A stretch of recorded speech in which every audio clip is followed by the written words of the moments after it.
प्रभारी महामंत्री आदरणीय मनप्रीत सिंह घेरू जी, प्रदेश कांग्रेस के वरिष्ठ प्रवक्ता भाई आरपी सिंह जी, वरिष्ठ प्रवक्ता भाई धर्मेंद्र ठाकुर जी, घनश्याम राजू जी, सुरेंद्र वर्मा जी, आदरणीय महंत मंगला राजपूत जी, मैं सीधे माननीय कुमारी शैलजा जी से निवेदन करूंगा कि वे आप सबको संबोधित करें। साथियों, माननीय शैलजा जी के बाद माननीय अध्यक्ष जी संबोधित करेंगे। उसके बाद आज हम सब भारतीय जनता पार्टी के खिलाफ भाजपा का केंद्र और प्रदेश में काला चिट्ठा भी जारी करेंगे। तो मैं आदरणीय शैलजा जी से विनम्र आग्रह करूंगा कि आप सबको संबोधित करें।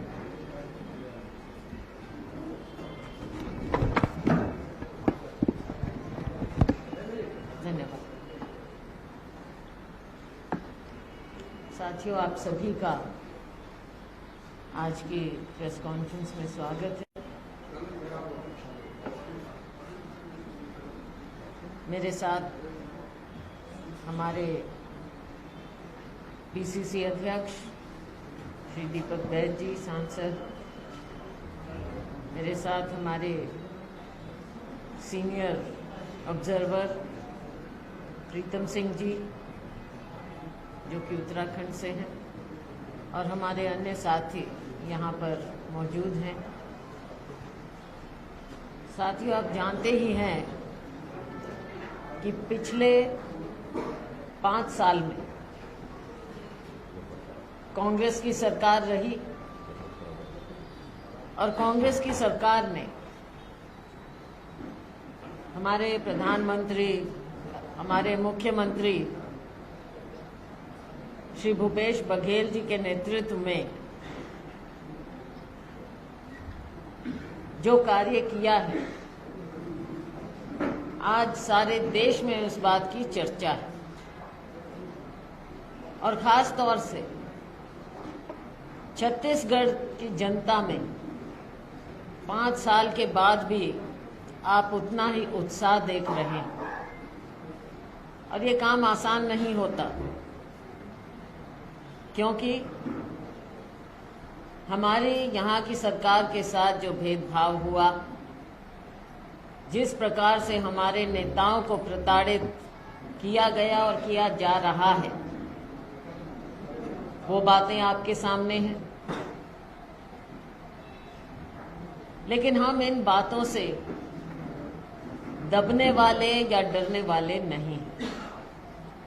ना हमारे नेता दबेंगे और ना हमारा कार्यकर्ता दबेगा, और ना ही छत्तीसगढ़ की जनता दबेगी, क्योंकि पहली बार जो छत्तीसगढ़ की जनता को एक गौरव महसूस हो रहा है अपने आप पर, छत्तीसगढ़िया होने के नाते। इस बात को यहाँ की जनता अच्छी तरह से जानती है, पहचानती है। लेकिन साथियों, साथ में छत्तीसगढ़ के लोग ये भी नहीं भूले हैं कि 15 साल जो भारतीय जनता पार्टी का कुशासन रहा, और इनके बारे में कांग्रेस पार्टी ने उस समय भी आपके सामने आरोप पत्र जारी किया था, और अभी भी हम आपके सामने वो बातें रखना चाहते हैं जो पहले भी सच साबित हुई, और आज के दिन जो केंद्र सरकार का रवैया और इनके कारनामे हैं, बल्कि मैं कहना चाहूंगी काले कारनामे, वो भी जनता के सामने रखना बहुत जरूरी है। और खास तौर से आप सभी लोग जो छत्तीसगढ़ के हमारे मीडिया के साथी हैं, आप देख रहे हैं कि भारतीय जनता पार्टी की झूठ की राजनीति किस कदर बढ़ती चली जा रही है। इनके केंद्र के नेता यहाँ पर आकर कोशिश करते हैं, प्रयास करते हैं छत्तीसगढ़ के लोगों के सामने अपनी झूठ की राजनीति चलाने की,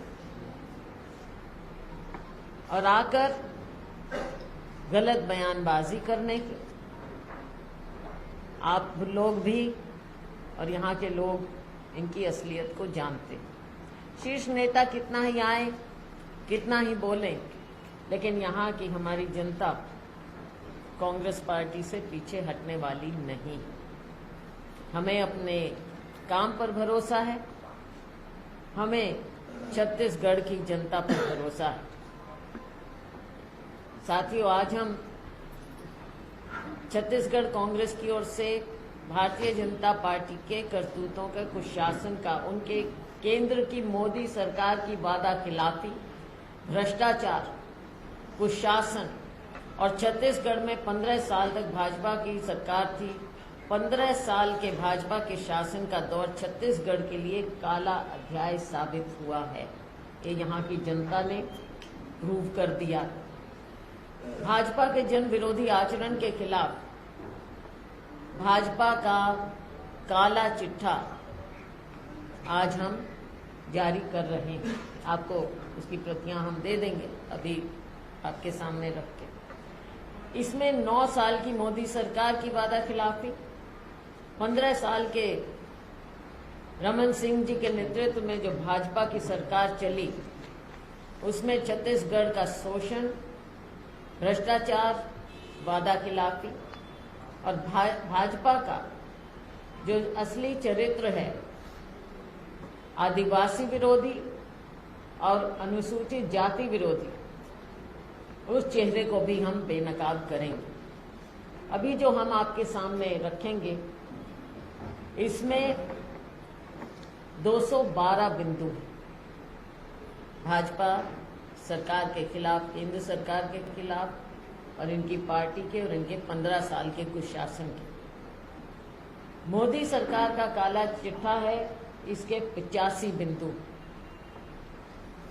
मोदी जी के कुशासन, जन विरोधी फैसले जो हैं, उनके 26 बिंदु। रमन सिंह जी के, उनके मंत्रिमंडलीय सहयोगियों के घोटाले 34 बिंदु। रमन सिंह राज के 15 साल में छत्तीसगढ़ के शोषण के 54 बिंदु हैं। भाजपा के आदिवासी विरोधी चरित्र के 8 बिंदु हैं। भाजपा के किसान विरोधी चेहरे के 4 बिंदु हैं।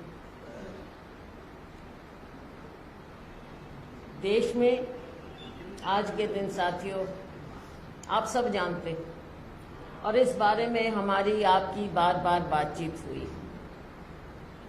क्योंकि आपकी ये दुखती रग है, हर एक नागरिक की दुखती रग है।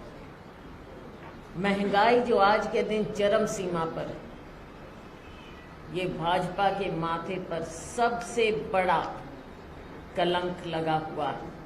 कहाँ ये बात करते हैं दुनिया की, कहाँ ये बात करते हैं दुनिया में सिर ऊपर उठाने की। हम चाहते हैं हमारा देश, भारतवासी गर्व से अपना सिर ऊपर उठाएं, लेकिन उससे पहले भारतीय जनता पार्टी, मोदी सरकार को ये भी देखना होगा कि हमारा एक एक नागरिक आज के दिन गरीब है, मिडिल क्लास, किसान है, मजदूर है, शहरी हैं, ग्रामीण हैं, महंगाई से किस प्रकार से ग्रस्त है। साथियों, अभी 5 राज्यों के चुनाव सर पर है, आप खुद जानते हैं, और प्राइवेट में सब हंसते भी कि चुनाव आ गया तो जनता याद आ गई, चुनाव आ गया तो महंगाई याद आ गई, चुनाव आ गया तो गैस सिलेंडर याद आ गए। कहाँ कांग्रेस के समय में, यूपीए के समय में 400 साढ़े 400 रुपए का सिलेंडर था। ये भारतीय जनता पार्टी के समय में 1200 तक पहुंचा कि नहीं पहुंचा। और आज अगर ये सोचते हैं कि 200 रुपए की कटौती करके चुनाव को मद्देनजर रखते हुए ये जनता को बरगला देंगे, तो ये असलियत से बहुत दूर है। जनता जान चुकी है, पहचान चुकी है इनके असली चेहरे। 3 गुना किया 400 से 1200 और 200 कम करके ये घड़ियाली आंसू बहा रहे हैं कि देखो महंगाई। याद रखिए आप सभी, आपके पास सबके पास फुटेज होगा, कैसे ढोल पीटे जाते थे, कैसे कपड़े उतार कर नाचते थे, कैसे सिलेंडर सिर पर उठा कर नाचते थे। और आज क्या चाहते हैं कि 200 रुपए कम करेंगे तो लोग नाचेंगे। लोग इन्हें असलियत समय के इंतजार में, छत्तीसगढ़ के लोग इन्हें बताएंगे। डीजल, पेट्रोल, राशन सामग्री सभी के दाम बेतहाशा बढ़ते चले जा रहे हैं। आम नागरिक के घर का बजट बढ़ चुका है। क्या किसी की तनख्वाह उतनी बढ़ सकती है जिस कदर महंगाई बढ़ती है? ये मोदी सरकार नहीं है, ये जुमलों की सरकार है। कल्पनाओं में और बयानों में खुद को सबसे ईमानदार बताते हैं। मैं खाऊंगा, मैं खाने दूंगा, ये सच्चाई है। आज लोग खाना भी नहीं खा पा रहे हैं, खाना ही इतना महंगा कर दिया। इसके साथ साथ साथियों, आप इनसे पूछें, ये जो घोटाले हो रहे हैं, सबसे बड़ा जो ये अडानी घोटाला है, इस पर क्यों चुप? जब हमारे नेता माननीय राहुल गांधी जी ने सवाल पूछे, हमारे अध्यक्ष खाड़गे जी ने सवाल पूछे, तो मौन व्रत क्यों धारण हो गया? जवाब क्यों नहीं दिया? संसद में सारा देश देख रहा था, सिवाय ऑपोजिशन को कोसने के, कि आपने अडानी प्रकरण पर कोई जवाब दिया, अपनी नजदीकियों के बारे में कोई खुलासा किया? उस पर तो मौन हो जाता है, पर्दा डल जाता है। कोसने पर अच्छे अच्छे शब्द इस्तेमाल होते हैं। विपक्षी दलों के सरकारों के खिलाफ ईडी, आईटी, सीबीआई की जांच करवाते हैं, धमकियां दी जाती हैं, गलत कार्रवाइयां करवाई जाती हैं। केंद्र के खिलाफ, अमित शाह जी के गृह मंत्रालय के खिलाफ सवा लाख शिकायतें लंबित हैं। साथियों, इनकी जांच क्यों नहीं करवाई जाती? सारी कार्रवाई गैर भाजपा शासित राज्यों के खिलाफ। ऐसा क्यों हो रहा? माननीय प्रधानमंत्री जी जवाब दें। जिन नेताओं के खिलाफ भाजपा भ्रष्टाचार के आरोप लगाती है, जब वे भाजपा प्रवेश कर लेते हैं तो उनके खिलाफ जांच एजेंसियां एकदम चुप क्यों हो जाती? ये सारी बातें खत्म क्यों हो जाती? उसका जवाब तो जनता मांगेगी, आप लोग भी मांगे। साथियों, चंद बिंदुओं पर मैं आपका ध्यान आकर्षित करना चाहूंगी। थोड़ा सा और डिटेल में हमारे अध्यक्ष जी आपसे बात करेंगे। देश के 14 प्रधानमंत्रियों के कुल मिलाकर 67 साल में कुल 55 लाख करोड़ रुपया कर्ज लिया गया। पिछले 9 साल में नरेंद्र मोदी ने देश पर कर्जा 3 गुना कर दिया।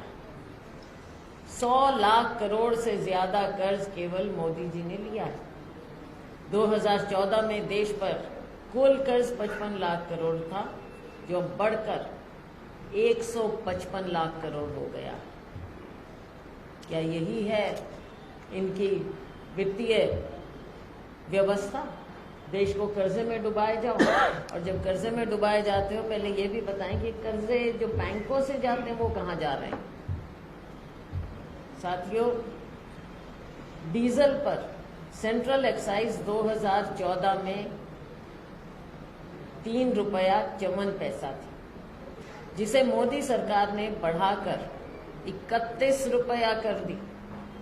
कहाँ 3.5 रुपया समझ लीजिए, और कहाँ 31 रुपया? जवाब दें इस बात का। 410 का सिलेंडर 1100 से पार कर चुका है। केवल पेट्रोलियम उत्पाद से 30 लाख करोड़ से अधिक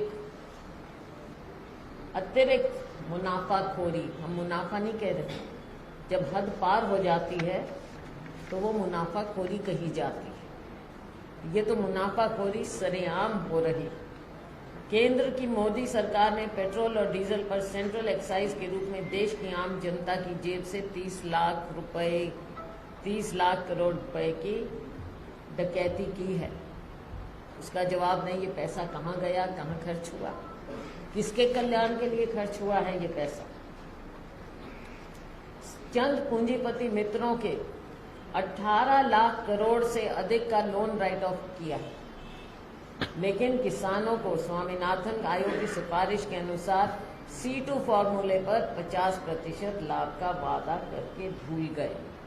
खुद कहा, खुद अपने लाए थे ये बात और खुद मुकर गए। ऊपर से थोप दिए 3 काले कानून। अडानी की कंपनी में लगाए गए फर्जी सेल कंपनियों के, उनकी कंपनी में जो फर्जी सेल कंपनियों के 20,000 करोड़ रुपए लगे, वो किसके हैं, उसका खुलासा आज तक नहीं किया इस सरकार ने।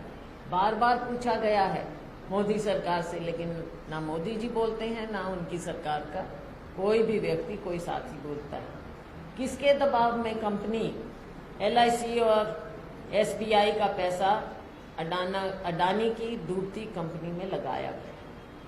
बताएं, ये पब्लिक का पैसा था, आप सबकी जेब का पैसा था, जो जमा किया जाता है और अपने मित्रों को दे दिया। कैसे दे दिया? कंपनियां तो डूब रही थी, कैसे आपने ये ऑर्डर किया? साथियों, छत्तीसगढ़ हमारा प्रदेश एक उत्पादक राज्य है।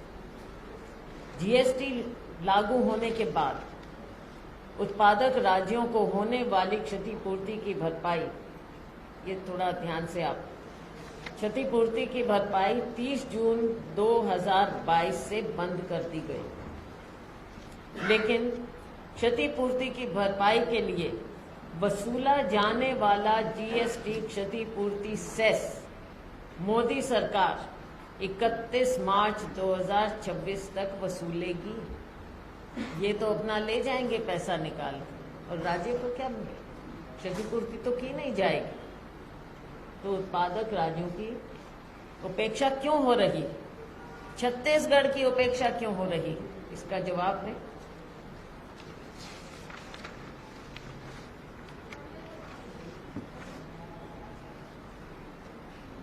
केंद्र ने 3 काले कानून लगाए, वो मैंने आपको बताया। 750 किसान मारे गए, उनके बारे में मौन।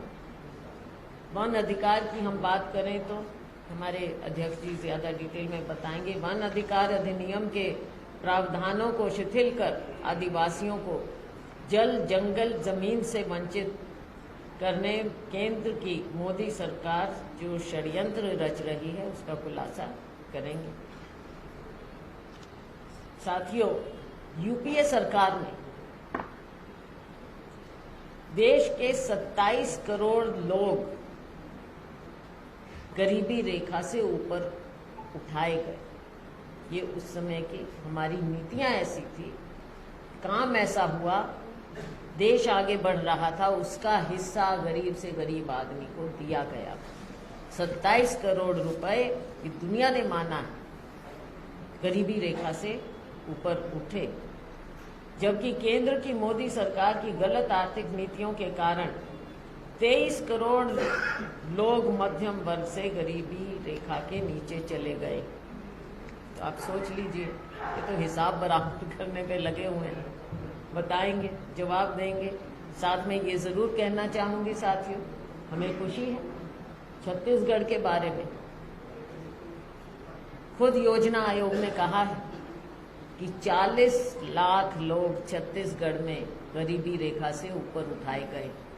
ये यहाँ की हमारी सरकार, राज्य सरकार की एक बहुत बड़ी उपलब्धि है, क्योंकि लोगों को विकास का हिस्सा बनाया गया, लोगों को विकास में हिस्सा दिया गया। गरीब से गरीब इंसान को, छत्तीसगढ़िया को आज के दिन गर्व महसूस हो रहा है। अपने पूंजीपति मित्रों के लाभ के लिए पहली बार देश में कमर्शियल माइनिंग मोदी सरकार ने प्रारंभ की। कोल इंडिया लिमिटेड और ACCCL जैसे सरकारी कंपनियों और नवरत्न कंपनियों में खनन का काम अडानी जी को दिया गया। दबाव में दिया या प्यार में दिया, पता तो चले।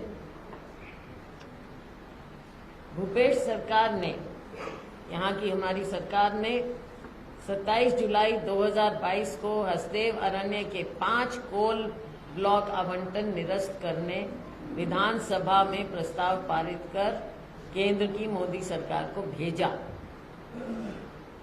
लेकिन पिछले 1 वर्ष से मोदी सरकार इन पर चुप बैठी। मतलब राज्य का कुछ भी नुकसान हो, मोदी सरकार ने अपने दोस्तों का, निजी दोस्तों का साथ नहीं छोड़ना।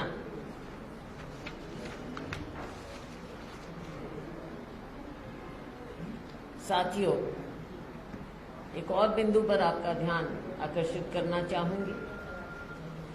2 दिसंबर 2022 से 76% आरक्षण विधेयक विधानसभा में सर्वसम्मति से पारित किया गया, राजभवन को भेजा गया।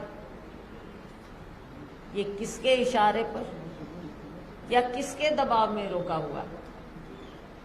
यहाँ की जनता इस बात का जवाब मांगेगी कि जो सर्वसम्मति से पारित किया गया हो, जिसमें आपके पार्टी ने भी समर्थन किया, लेकिन आज क्यों रुका बैठा? क्यों आपको यहाँ के लोगों से इतनी नाराजगी है? छत्तीसगढ़िया लोगों से इतनी नाराजगी क्यों मोदी सरकार को? क्यों आपको वंचित रखना चाहते हैं? साथियों, एक और बिंदु पर मैं कहना चाहूंगी, क्योंकि हमारे बहुत से साथी और छत्तीसगढ़ के लोग इस बारे में बहुत ज्यादा परेशान हैं, बहुत परेशान। साथियों, यूपीए ने, हमारी सरकार ने छत्तीसगढ़ में समय को देखते हुए, मांग को देखते हुए, जरूरत को देखते हुए 3 रेल कॉरिडोर बनाने का फैसला लिया था। क्या ये सरकार हमें बताएगी कि ये काम अभी तक क्यों पूरा नहीं हुआ? इनको बताना पड़ेगा। 9 साल इनके निकल गए हैं, तो छत्तीसगढ़ के लोगों के साथ ऐसा भेदभाव क्यों हो रहा है? छत्तीसगढ़ में केंद्र की मोदी सरकार अपने मुनाफे और पूंजीपति मित्रों को फायदा पहुंचाने के लिए यात्री ट्रेनों के बजाय कोयले परिवहन को प्राथमिकता देते हुए लगातार बिना किसी पूर्व सूचना और वैकल्पिक व्यवस्था के ट्रेनों को लगातार रद्द करती जा रही है। भाजपा के 9 लोकसभा सांसद हैं, क्यों नहीं आवाज उठाते हैं? जब वो आए तो आप पूछिए कि छत्तीसगढ़ की ट्रेनें क्यों रोकी जा रही हैं। ठीक है, एक समय में जरूरत थी कोयला पहुंचाने की, तो उस समय आपने किया, लेकिन जो हमारा आम परिवहन की जरूरत है, यात्रियों की जरूरत है, आप कब तक उसको नजरअंदाज करेंगे? कब तक छत्तीसगढ़ के लोगों के साथ ऐसा भेदभाव चलेगा? साथियों, 24 ट्रेनें रद्द कर दी गई हैं और 22 तो अभी कुछ दिन पहले ट्रेनें रद्द की हैं। और साथियों, 3 साल में ट्रेनों के 64,000 फेरे रद्द हुए हैं छत्तीसगढ़ में।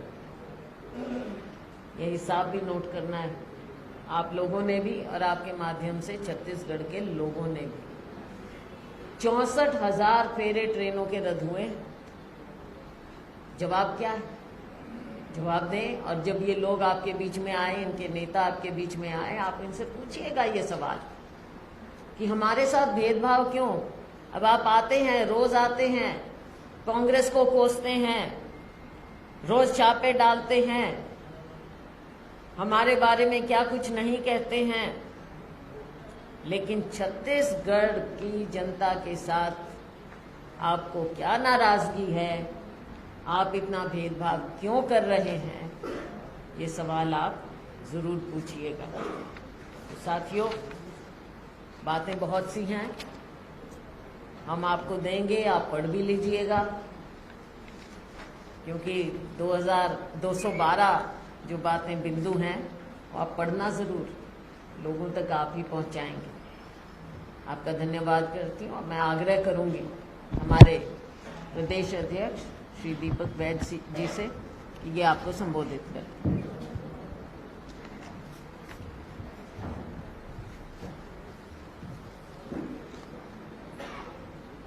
आज के इस पत्रकार वार्ता में हमारे छत्तीसगढ़ के प्रभारी कुमारी शैलजा जी, हमारे सीनियर ऑब्जर्वर अली प्रीतम जी और तमाम हमारे वरिष्ठ नेतागण उपस्थित हैं और आप लोग को भी बहुत बहुत साधुवाद और धन्यवाद।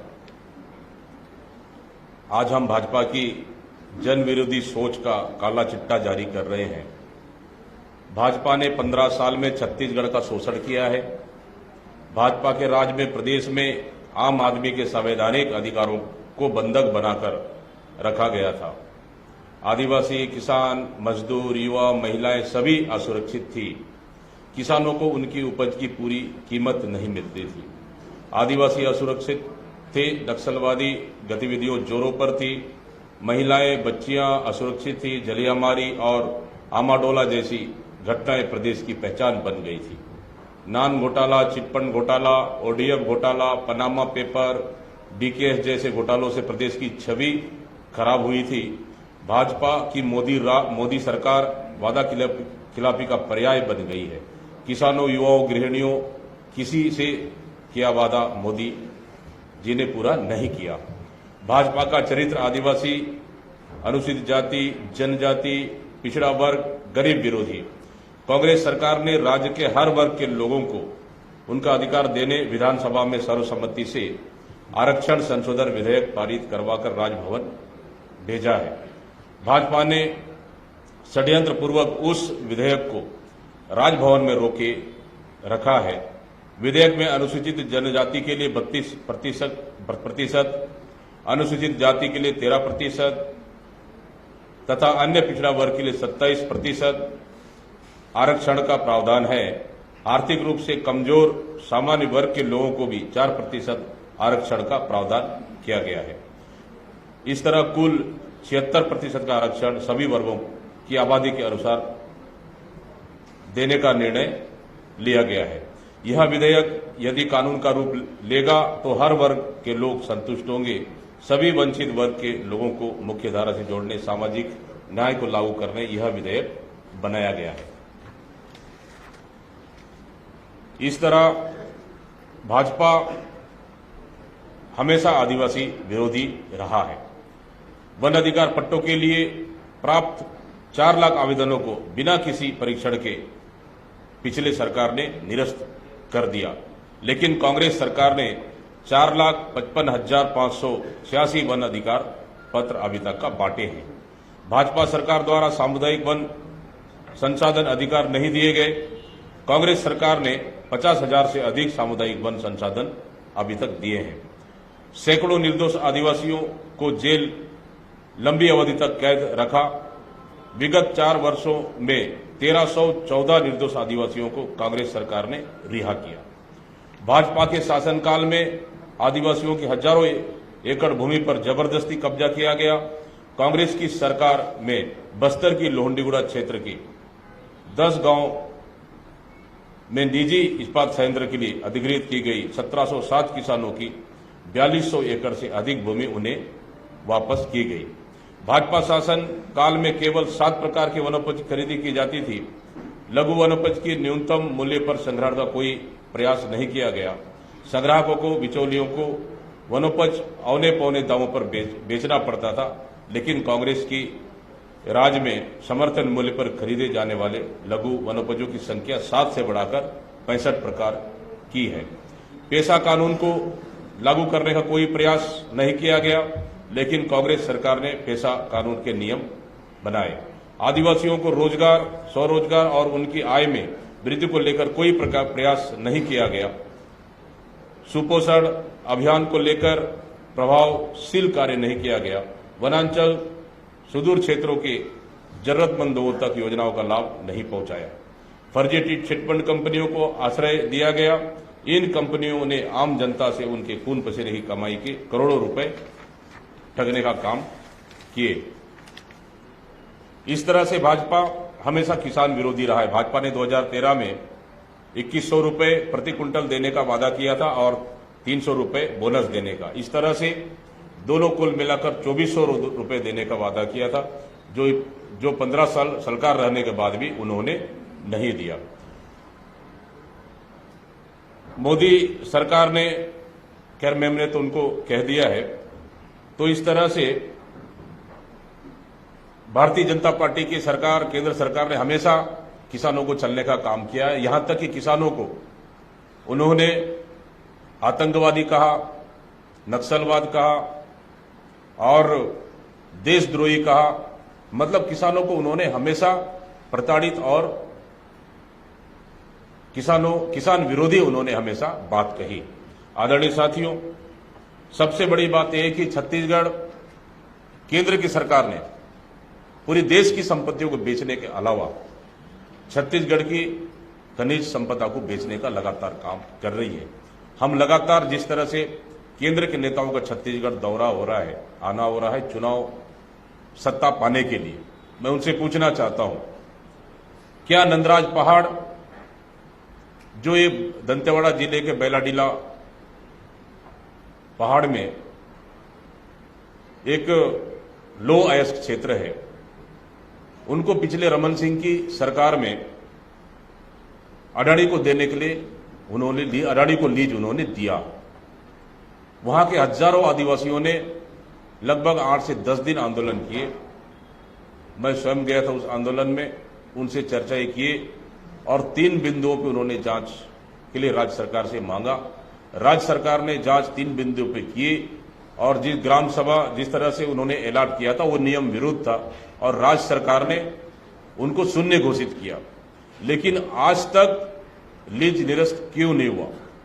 उसको क्यों आज तक अडानी को ही, अडानी के नाम से ही लीज आज तक है, ये हम भारतीय जनता पार्टी से हम पूछते हैं। दूसरा, नगरनार संयंत्र को निजीकरण के लिए, अडानी को देने के लिए लगभग पूरी खाका इन्होंने तैयार कर दी है। जो बस्तर के वहां के आदिवासी, वहां के युवाओं को, वहां के बस्तर के लोगों का सपना था, उसको बेचने का काम कर रही है। क्या केंद्र से आने वाले प्रधानमंत्री या अमित शाह जी क्या इस पे जवाब देंगे? इस तरह से छत्तीसगढ़ के कोयले खदानों को भी अडानी को उन्होंने बेच दिया है और बाकी एसईसीएल को भी उन्होंने बेचने का प्लान किया है।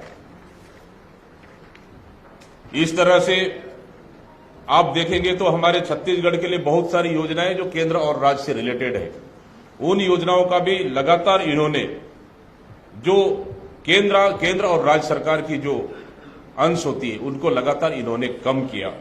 कुछ 2-3 उदाहरण मैं दे रहा हूं। राष्ट्रीय स्वास्थ्य मिशन में 75-25 का रेशो था, उनको इन्होंने 60 और 40 उन्होंने किया है। सर्व शिक्षा अभियान में 75 और 25 का रेशो था हमारी सरकार में, तो उनको इन्होंने 60-40 किया है। मध्याह्न भोजन कार्यक्रम में 65 और 35 का रेशो था, उन्होंने 60-40 किया है। प्रधानमंत्री ग्राम सड़क योजना में 100% केंद्र सरकार की अंशदान था, उनको भी इन्होंने 60-40 का रेशो किया है। इस तरह से नरेगा में 90-10 का रेशो था, 75-25 इन्होंने किया है। राष्ट्रीय ग्रामीण पेयजल कार्यक्रम में 75-25 का रेशो था, उसको इन्होंने 50-50 किया है। राष्ट्रीय उच्चतर शिक्षा अभियान में 65-35 का रेशो था, 60-40 इन्होंने किया है। और एकीकृत बाल विकास योजना में 85 और 15% का रेशो था, उन्होंने 57 और 43% किया है। तो इस तरह से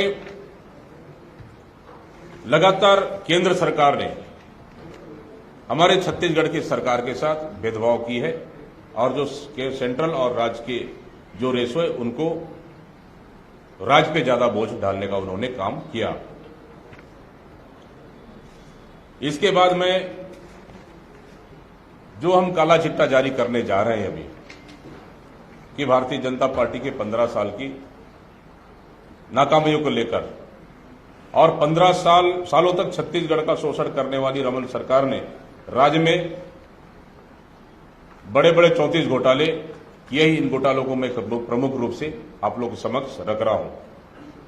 36,000 करोड़ का नान घोटाला, नंबर 1, नंबर 2 पनामा पेपर घोटाला, नंबर 3 मोआ धान घोटाला, नंबर 4 कुनकुरी चावल घोटाला, नंबर 5 आंख फोड़वा कांड, नकली दवाओं से लोगों की आंखों की रोशनी चली गई, नंबर 6 गर्भाशय कांड, स्मार्ट कार्ड के लिए महिलाओं के गर्भाशय निकाले गए।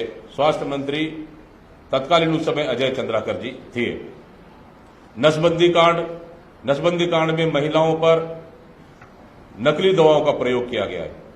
डीकेएस घोटाला, एक प्रमुख नेता भारतीय जनता पार्टी के उनके भतीजे के द्वारा धान परिवहन का घोटाला, शासकीय भूमि पर कब्जा, पोराबाई कांड, तत्कालीन शिक्षा मंत्री हमारे केदार कश्यप जी का पत्नी का फर्जी परीक्षा प्रकरण, फर्नीचर घोटाला, विज्ञापन उपकरण खरीदी घोटाला, 4400 करोड़ का आबकारी घोटाला, 1667 करोड़ गौशाला के नाम पर चारा, दवाई एवं निर्माण में किया गया घोटाला, बीज निगम में दवाई, बीज एवं कृषि यंत्रों की खरीदी में किया गया घोटाला, स्टेट वेयर हाउस के गोदामों के निर्माण में घोटाला, स्वास्थ्य विभाग में मल्टीविटामिन सिरप में घोटाला, जमीन घोटाला, झलकी घोटाला, परिवहन चेक पोस्ट घोटाला, मोबाइल खरीदी में घोटाला, बारदाना घोटाला, भदौरा जमीन घोटाला, पुष्प स्टील घोटाला, चौबे कॉलोनी जमीन घोटाला, इंदिरा प्रियदर्शनी बैंक घोटाला, स्काई वॉक घोटाला, एक्सप्रेसवे घोटाला,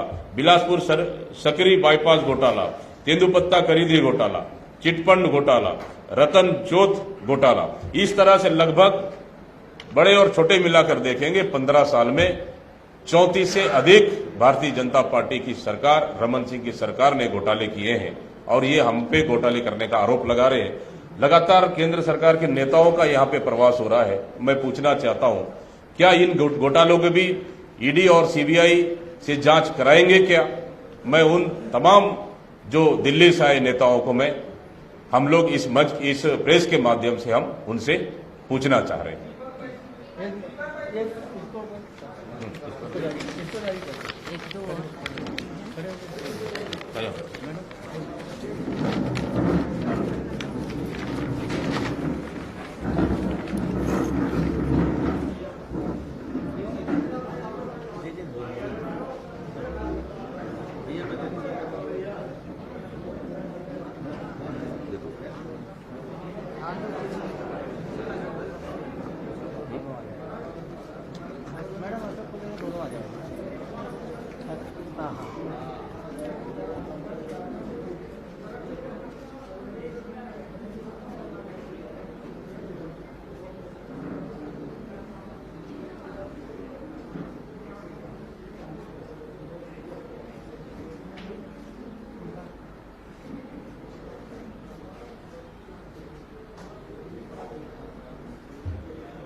तो इस तरह से भारतीय जनता पार्टी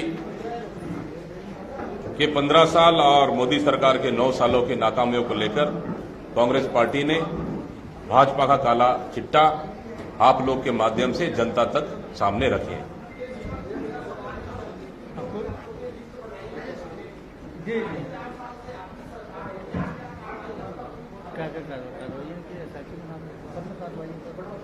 कुछ चीजों में एसआईटी का गठन हुआ है, कुछ जांच चल रही है, लेकिन इसको भी बाधित करने के लिए भारतीय जनता पार्टी के नेताओं ने कोर्ट से स्टे लाने का प्रयास किया है।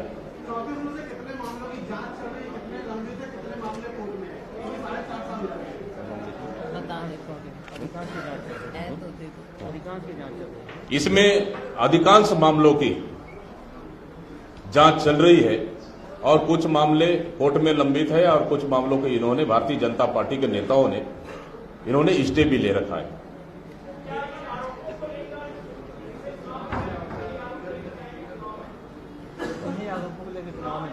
निश्चित रूप से जब हम चुनाव 2024 में जाएंगे जनता के बीच, केंद्र सरकार की नाकामियों को लेकर और पिछले 15 साल की भारतीय जनता पार्टी रमन सिंह की सरकार की नाकामियों, घोटाले को लेकर हम जनता के बीच जाएंगे और हमारी सरकार, कांग्रेस की, छत्तीसगढ़ की कांग्रेस की सरकार माननीय मुख्यमंत्री भूपेश बघेल जी के नेतृत्व में जो अच्छा काम किए हैं, जन कल्याणकारी योजनाओं को लेकर हम जनता के बीच में जाएंगे।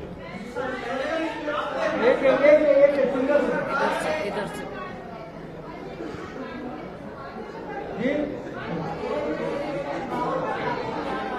आज के विषय से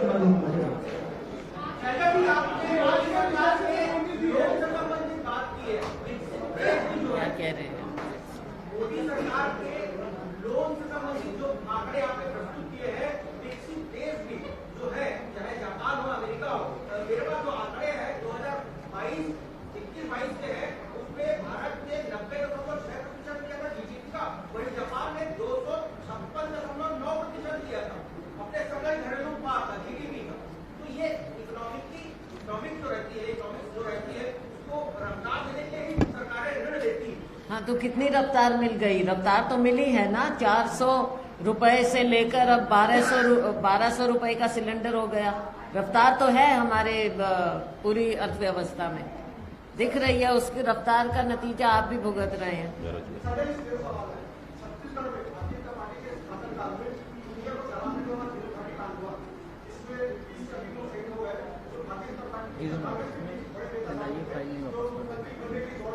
एनआईए फाइल वापस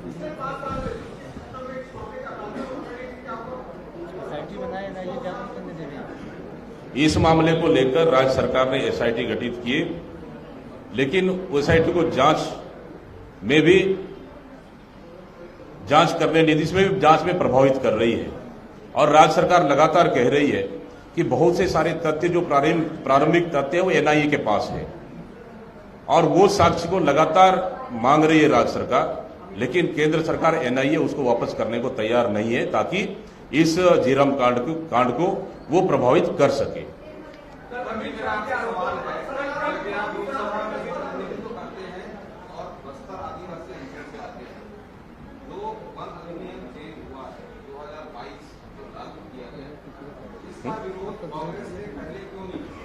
इसका विरोध कांग्रेस पार्टी सदन से लेकर सड़क तक विरोध किया है और हाउस में भी लगातार विरोध किया है। पूरी विपक्षी दलों ने मिलकर विरोध किया। अमित शाह आरोप पत्र जारी करने वाले हैं और आज काला चिट्ठा आप लेकर आए हैं, तो क्या आरोप का जवाब आरोप ही है? देखिए, उनके पास छत्तीसगढ़ सरकार के लिए कुछ नहीं है, वो सिर्फ दिखावे का आरोप पत्र जारी कर रही है। लेकिन हमारे पास 15 साल की नाकामी और भ्रष्टाचार छत्तीसगढ़ सरकार की, रमन सरकार की और केंद्र सरकार की नाकामियों का हम काला चिट्ठा जारी किए हैं। जब प्रधानमंत्री यहां पे आते हैं या गृह मंत्री आते हैं तो हमें लगता है कि इन सब मुद्दों पे उनको जवाब, छत्तीसगढ़ की जनता को जवाब देनी चाहिए।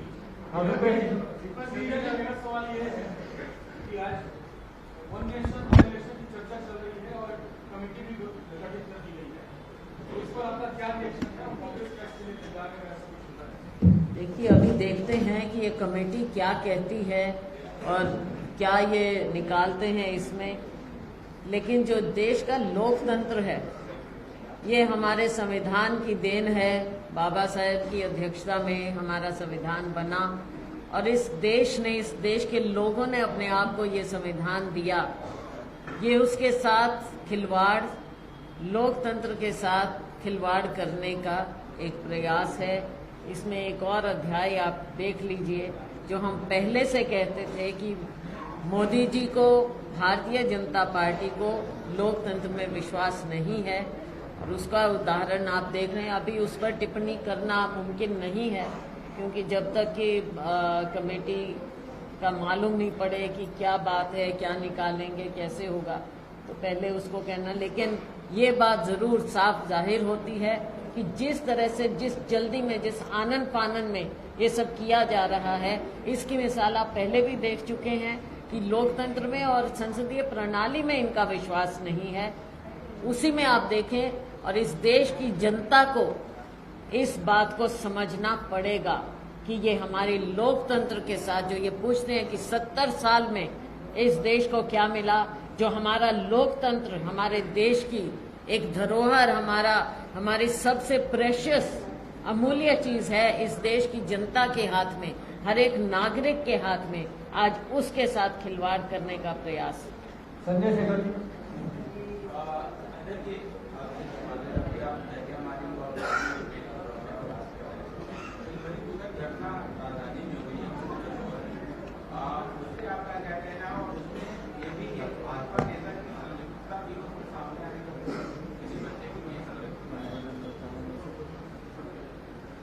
निश्चित रूप से कल रात की दुखद घटना है और हमारी सरकार चाहती है कि इस तरह का घटना न हो, लेकिन दो सगी बहनों के ऊपर जिस तरह से घटना हुआ, सरकार उस पर कड़ी से कड़ी कार्रवाई की है और उस परिवार के साथ हमारी सरकार दुख की घड़ी में खड़ी है। आरोपी कौन है? आदतन अपराधी है जो पिछले 17 तारीख को ही उनके खिलाफ अन्य 5 मामले और पहले से अपराध दर्ज है और पिछले 17 तारीख को, इसी महीने 17 तारीख को उसी मामले में ही वो बेल पर आए थे, दोबारा फिर घटना को अंजाम दिया। वो एक भारतीय जनता पार्टी, मंदिर हसौद के भारतीय जनता पार्टी के भाजपा मंडल के उपाध्यक्ष के बेटे हैं। तो इस तरह की घटना नहीं होना चाहिए। छत्तीसगढ़ सरकार सजग है, लेकिन सजग तक साथ 3 घंटे के अंदर छत्तीसगढ़ सरकार ने कार्रवाई की है और सभी आरोपियों को गिरफ्तार कर लिया गया है।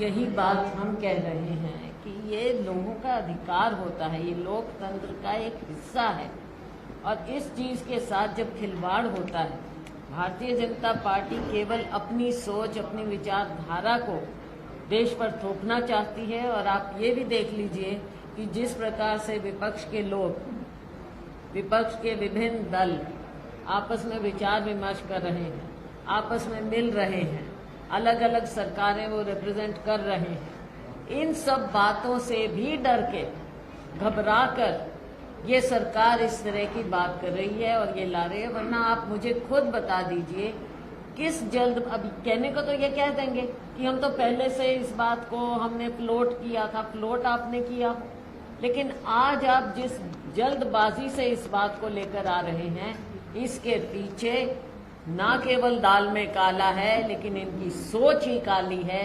लोकतंत्र के ऊपर ये काला धब्बा होगा, यहाँ के देशवासियों के, भारतवासियों के ऊपर ये होगा।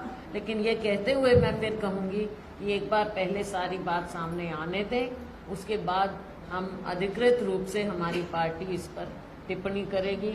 लेकिन फर्स्ट उसमें मैं ये जरूर कहूंगी कि लोकतंत्र को कमजोर करने का ये एक उसका सोच का एक हिस्सा।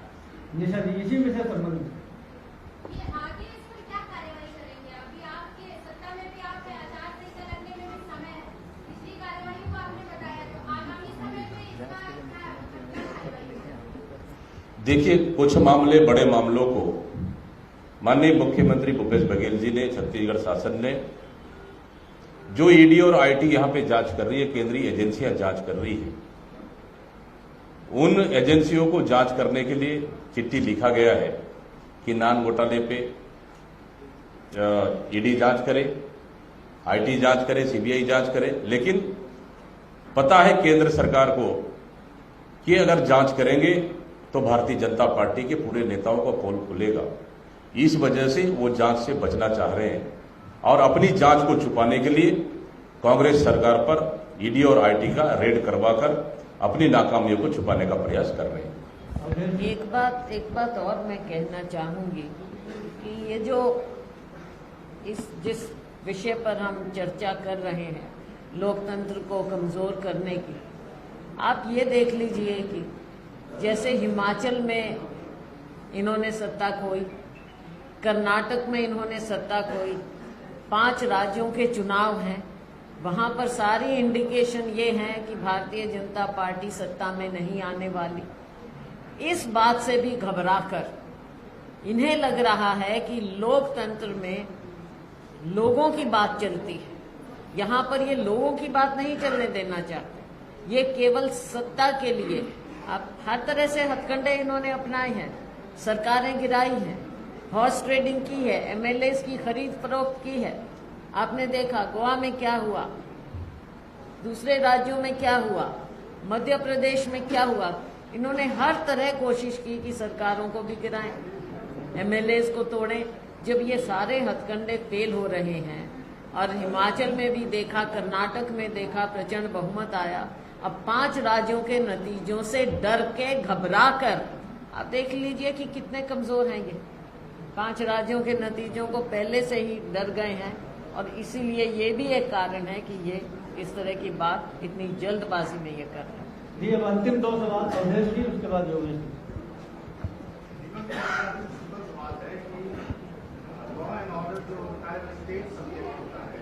और 34 स्कैम्स की लिस्ट आप लोगों ने दी है, उसमें ऐसा क्या हुआ है जिसके कारण कन्विक्शन आप एक भी नहीं बता पा रहे हैं? क्या एविडेंस की कमी है? बहुत सारे मामलों में जांच राज्य सरकार कर रही है और बहुत सारे मामलों में मनी लॉन्ड्रिंग का केस बनता है, जो इसका अधिकार सेंट्रल गवर्नमेंट के पास है।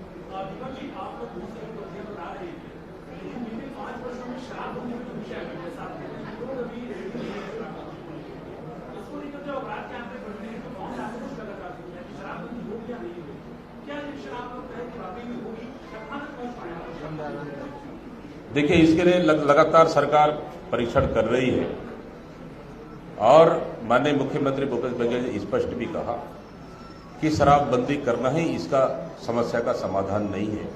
ये सामाजिक स्तर पर होना चाहिए, जागरूकता आना चाहिए और उसके लिए लगातार सरकार पहल भी कर रही है। नंबर 1। नंबर 2, कुछ राज्य हम देखें जैसे बिहार है, गुजरात है, उदाहरण के तौर पर वहां शराबबंदी हुई है, लेकिन उन राज्यों में ठेले में शराब बिक रहा है, ठेले में शराब बिक रहा है और जो उनका एक रेट तय है उसके डबल गुना में बिक रहा है, ये दोनों चीज। और उन राज्यों में मतलब शराबबंदी होने के बाद भी लोगों की जहरीली शराब से मौत हो रही है। मतलब इन सब चीज को देखते हुए हमारी सरकार फूक फूक कदम रख रही है और हमारी अध्ययन दल परीक्षण कर रही है सभी जो बंदी राज्य है वहां पे, उसके आधार पर आगे निर्णय लिया जाएगा। लेकिन पूर्ण तरह शराबबंदी करना ही इसका समाधान नहीं है, क्योंकि सामाजिक जागरूकता जरूरी है। ये लगातार हमारी सरकार कह रही है और हम भी कह रहे हैं। धन्यवाद, थैंक यू।